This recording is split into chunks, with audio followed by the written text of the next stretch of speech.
para estar en este evento múltiple tan interesante del COCITEC? Pero en principio me da mucho gusto que haya un esfuerzo por poder a quienes están avanzando mediante su muestrario y su stand de lo que están haciendo, de lo que hicieron y de lo que van a hacer. La organización que hizo esto creo que merece un reconocimiento y los participantes más.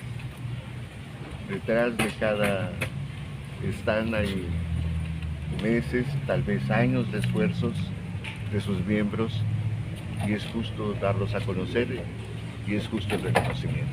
Felicidades. Gracias, señor.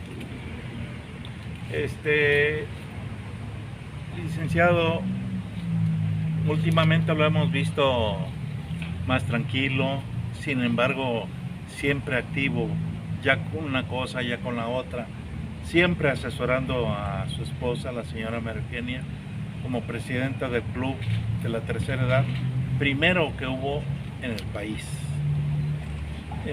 ¿Cómo ve usted la situación de Nayarit desde el punto de vista político y del país también, señor? Bien.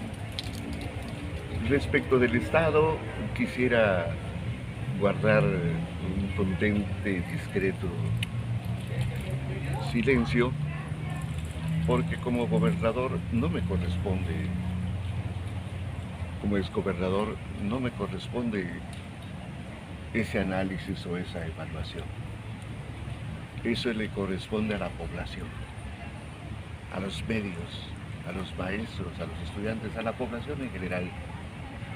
Plantear, discutir, proponer, analizar, criticar, planear con su gobierno, sea su gobierno municipal, su gobierno legislativo, su gobierno judicial o su gobierno ejecutivo. Los exgobernadores somos parte de un pequeño trozo de historia del estado de Nayarit. Y nos corresponde eso. Nuestro espacio es el pasado, no el presente, y en materia política y electoral, mucho menos el porvenir. Señor, seguramente está enterado que el doctor Miguel Ángel Navarro Quintero, gobernador del estado, acaba de rescatar prácticamente a la isla de Mezcaltitán, que fue sumamente golpeada por el huracán Rosly. Y no solamente eso, sino que acaba de inaugurar junto con su esposa y con la presencia del secretario de Turismo Federal y de la directora de la CONADE, Ana Gabriela Guevara, un evento internacional de paracaidismo ahí en la isla de Mezcaltitán. Usted, que es un amante totalmente intenso de lo que es la historia de Nayarit, sobre todo la que se refiere al nacimiento de nuestro país o de la Gran Tenochtitlan, hoy Ciudad de México, a partir de aquella peregrinación de nayaritas de entonces, que fueron en peregrinación durante 200 años hacia el centro del país y encontraron un águila en un opal, sobre un opal y devorando una serpiente, y en 1310 o 1315 fundaron la Gran Tenochtitlan. ¿Qué nos puede decir al respecto? Sí, vi la promoción del paracaidismo y me pareció que todas las promociones son buenas, todas. Vi que justamente los paracaidistas caían o aterrizaban, no sé cómo se diga, aterrizaban en donde está seco y donde suele en la época de secas estar la cancha de fútbol y la cancha de béisbol. Así es que todo lo que se haga es positivo. Su reconstrucción es una demanda no solo de Mezcaltitán, de todos, porque es un monumento histórico. Hay un decreto presidencial que señala a la isla de Mezcaltitán como un monumento histórico. Entonces la reconstrucción es con los deberes y las responsabilidades de reconstruir un monumento histórico que fue dañado por un huracán. Más allá de la pérdida de 2 vidas que hubo, en ese lugar, lamentable para sus familias, o cómo volaron todos los techos de la población. Entonces sí, Mezcaltitán merece nuestra solidaridad, nuestra visita y nuestro apoyo de todas formas, de todas formas. En buena hora que el gobernador Navarro Quintero haya encabezado ese esfuerzo de llevar todo lo posible a Mezcaltitán y a esa región del norte de Nayarit, de la planicie costera y de la zona lagunaria del estado. Licenciado, usted señala que a quienes ya fueron gobernantes ya les pertenece el pasado. Sin embargo, hay políticos que, aun cuando ya ejercieron el poder, escriben libros, sus memorias, incluso llegan a hacer una autocrítica del régimen completo y de la parte que les correspondió tomar decisiones, etcétera. Usted, como priista, ¿qué autocrítica podría hacerle al PRI, dado que ahora el presidente de la República señala que el PRI, en su diagnóstico y el PRIAN, por ejemplo, pues fue todo, el principal problema fue la corrupción? ¿Cómo enfoca usted ese problema, esa problemática de la corrupción en todo el régimen prianista? Perdón, ¿quién dijo eso? El presidente López Obrador. Él fue dirigente del PRI. Y de otros muchos partidos a los que acabó, como está acabando con el actual Partido de Regeneración. Y acabo de leer unas líneas de un libro de reciente edición, en donde relata las tareas que le fueron encomendadas a César, un compañero y amigo de Colima, que tenía tareas específicas de parte del señor López Obrador y que están en los límites, más allá de los límites de la honradez administrativa de los funcionarios públicos. Yo creo que básicamente la falta de honestidad, como la honestidad van parejas, han existido desde hace mucho tiempo.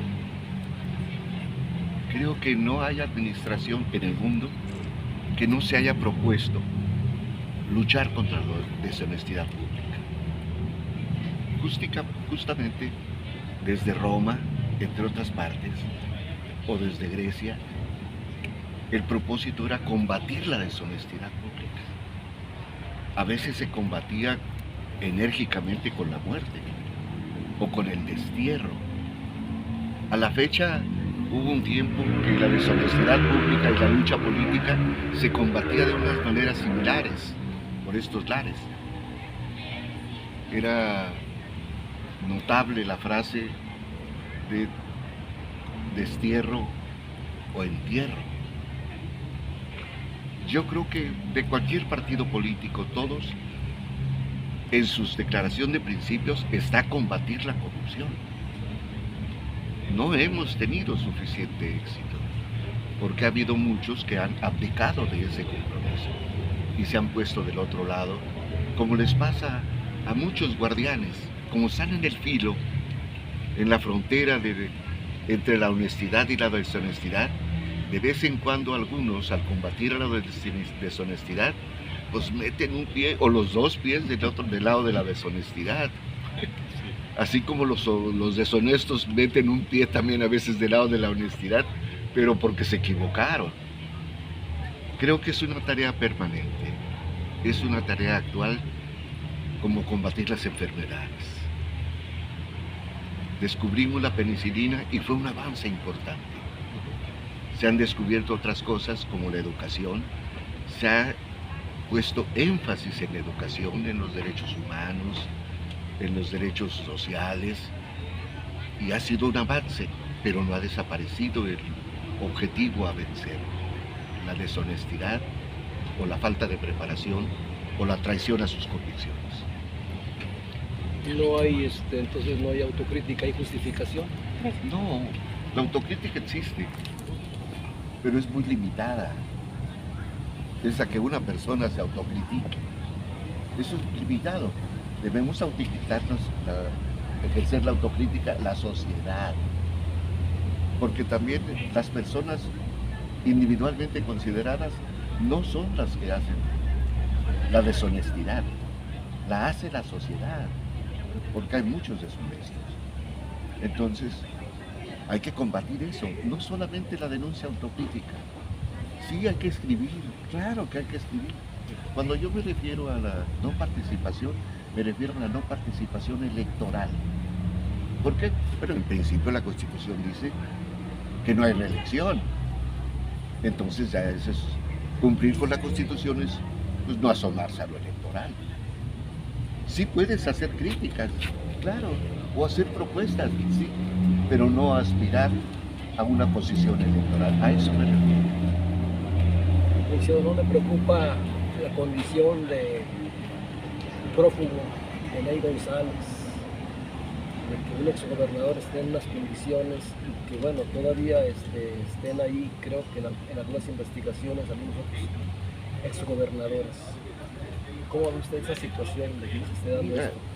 Todos los días estoy leyendo recientemente todas las acusaciones que hay sobre el presidente Trump en Estados Unidos. Es un expresidente y todos los días lo acusan. Y ahí anda todavía. Se ampara, se hace esto, aquello, pero lo siguen acusando. Eso en Estados Unidos, que es un vecino muy cercano que tenemos. Y aquí en México, pues tampoco podría extrañar. No es uno o dos, hay varios exgobernadores, hay unos de Tamaulipas que están en Estados Unidos. Presos. Hay otros de Veracruz, hay otros de Tabasco. Y no me refiero a algún tabasqueño que esté ocupando alguna posición preponderante actualmente y que esté acusado de haber quemado pozos petroleros y no lo persigan.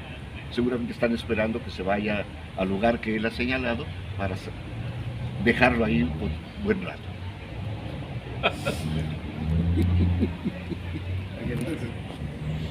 ¿Considera usted, licenciado, que debe haber mayor rigidez en la forma y en el estilo de gobernar? Es decir, cuidando sobre todo el que no se mancille el hecho de que los recursos son origen de la población. Yo creo que debe haber más participación ciudadana. Y por ciudadanos es también el funcionario, el servidor público, pero debe haber más conciencia de ese trabajo. Y como ciudadanos también más conciencia de nuestro carácter ciudadano, para poder impulsar el aparato de la sociedad. Pero si nosotros no lo impulsamos, ustedes son de los privilegiados que lo pueden hacer y lo hacen con su pluma. Están haciendo eso, pero deberíamos hacerlo mucha gente con la pluma o con la palabra, para impulsar a la sociedad, para que se corrija, para que nos corrijamos en todo caso. Creo que esa sería una de las formas. Y se ha hecho no a la velocidad que quisiéramos. De otra manera, pues seguiríamos todavía en el calpul o en unas formas de gobierno muy elementales. Y la democracia, por ejemplo, ha avanzado. La que tenemos ahora es una democracia representativa. Ya no hay reyes, ya no hay reinas. Y de las últimas, pues hace como unos meses enterramos a una de las últimas y más longevas. Entonces, la participación es determinante. La Constitución señala que es una obligación ciudadana votar, pero hay un gran abstencionismo y yo tengo mucho tiempo en que no he leído una nota que se diga a los abstencionistas de la última elección se les puso una pena de 10 pesos. Nada, ni eso siquiera. O sea, son penas que no se aplican y están en la Constitución. El Poder Judicial no hace nada, o ni las procuradurías, o ¿cómo se llaman ahora? Las fiscalías. Ahí está. Hay muchos delitos que no se persiguen. Muchos. O por faltas de personal, o por falta de investigación. se los dejo a su Licenciado, respuesta. usted le tocó crear prácticamente el municipio de Bahía de Banderas y detonar, bueno, impulsar todo el desarrollo de esa bahía. ¿Qué opinión tiene de lo que está ocurriendo ahorita, con denuncias de corrupción, recuperación de predios, todo lo que ocurrió con el fideicomiso Bahía de Banderas, que inmobiliarias comprando, extranjeros, todo eso que se está ahorita descubriendo? Qué pena, ¿no le da, produce tristeza ver todo esto del parajuste que hay ahora, con denuncias penales, persecuciones, etcétera?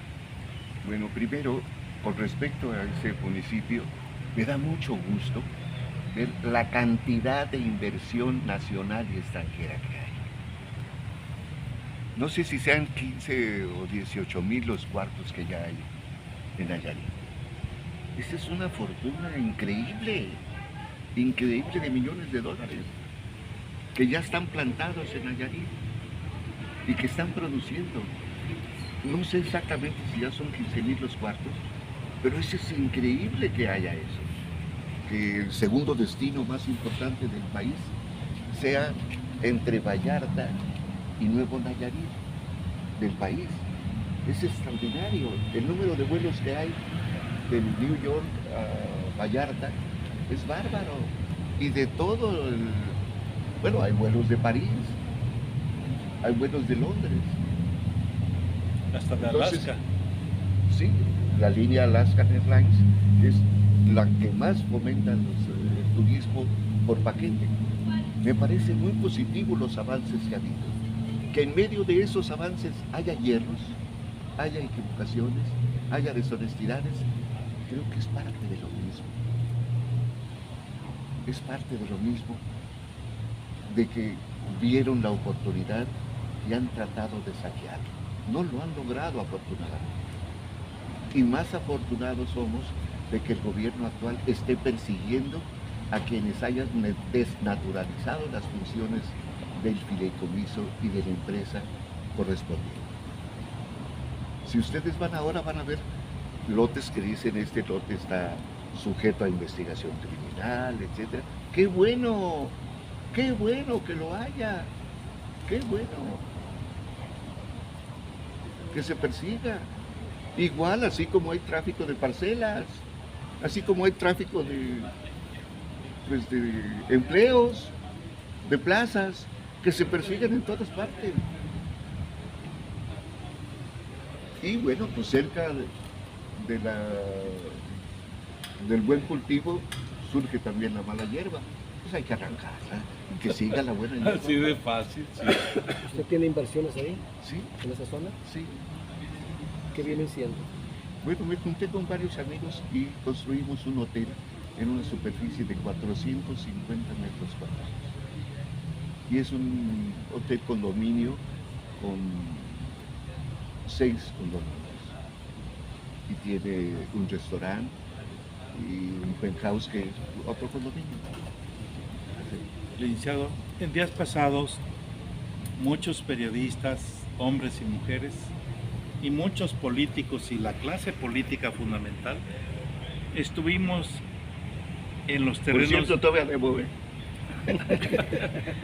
estuvimos en los terrenos de la feria y recordábamos ahí que usted fue el gran promotor ante el presidente Salinas para que esas enormes cantidades de terreno pasaran a ser propiedad del gobierno de Nayarit, que es donde hoy se celebra desde hace muchos años la Feria Nacional de Nayarit. ¿Podría ser tan amable de decirnos en qué términos o cómo fue que se le ocurrió a usted, claro, por el beneficio de Nayarit, pero cómo se dio la negociación con el presidente Salinas para que Nayarit fuera el propietario de ese enorme terreno? Sí, cómo no, con mucho gusto. No hay nada nuevo bajo el sol. Entonces, cuando uno viaja, yo he viajado mucho por razones de trabajo, tanto dentro del país como fuera del país, y durante casi 18 años que no lograba la candidatura de mi partido al gobierno del estado, me dediqué a estudiar. ¿qué haría yo cuando llegara a ser candidato? Y si el voto me favorecía, ¿qué haría desde el Poder Ejecutivo? Entonces empecé a hacer mi plan de trabajo y a fijarme en lo que se había hecho en otros países o en otros estados o en otras ciudades. Y al respecto, en el país hay 2 o 3 estados que pasaron por el mismo tránsito, del viejo aeropuerto al nuevo aeropuerto. Los viejos aeropuertos, por ejemplo, aquí en Tepic, han sido, el más antiguo es La Loma, el aeropuerto. Y después fue evolucionando. Lo primero que hicieron con La Loma, pues, es construir el famoso Estadio Marte, que era la plaza de toros. Y después, en la administración del gobernador Flores Muñoz y del presidente Miguel Alemán, se inauguró la plaza, o el jardín, o como le quieran llamar, a La Loma. Vino el presidente alemán e inauguró La Loma con todos los juegos que le pusieron y todo eso en buena hora. Y así, entonces, de los aeropuertos vi las transformaciones en los municipios. Dije, bueno, eso podemos hacer en Nayarit, pero hay que hacerlo a la sorda.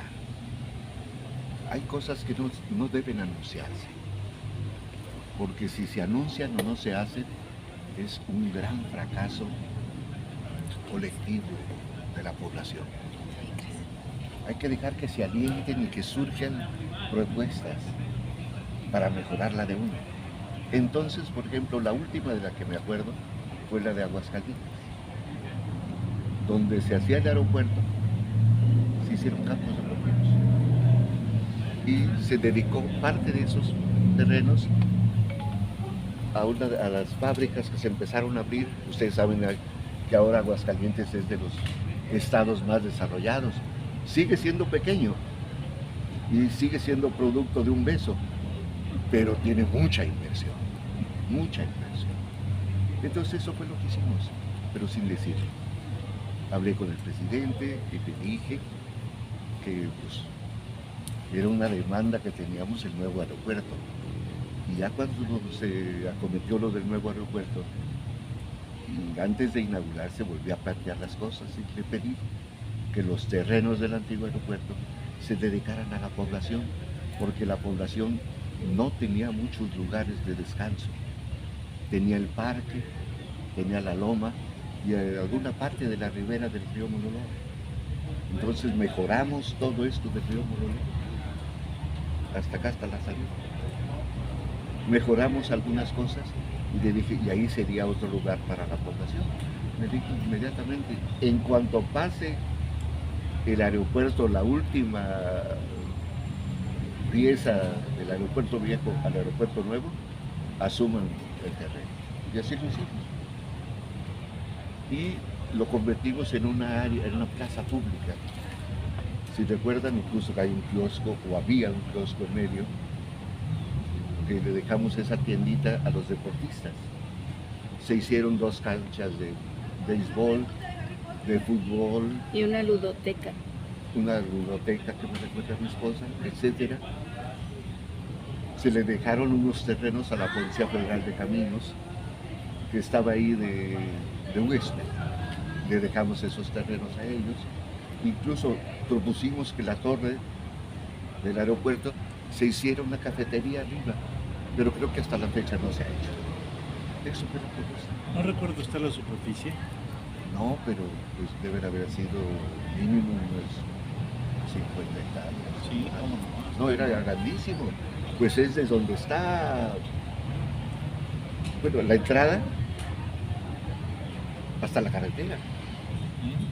Qué bárbaro. Colinde en la parte de atrás un poquito con algún terreno de los Penchaca.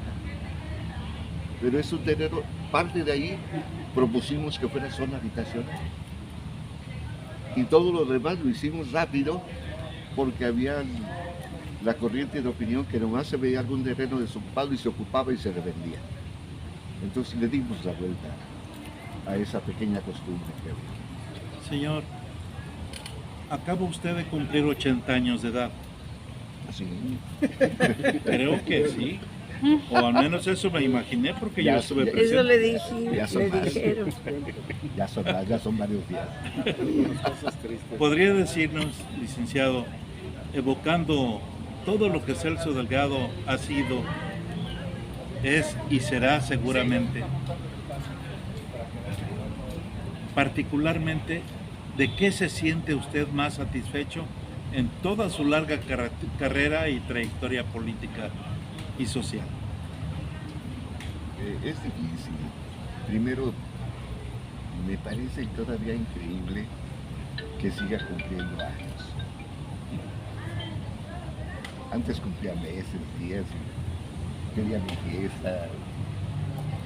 En un principio, cuando éramos niños, pues no había fiesta. El regalo que recibíamos en la casa, los miembros de la familia, era un picón. Nada más el que cumplía años.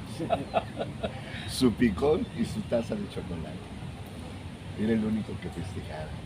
A medida que fue avanzando la familia, ya el más chico, que soy yo, disfrutó de más agasalos. Pero sí, es una gran responsabilidad cumplir años. Espero cumplir más. Tengo una persona que me auxilia para eso, cuida mucho mi alimentación, lo que como, lo que bebo no, porque ya ni bebo. Nunca he bebido, perdón.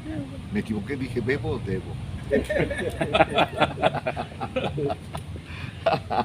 Bebo mucho todavía, pero no bebo. Tampoco critico a los que lo hacen, cada quien es responsable de eso.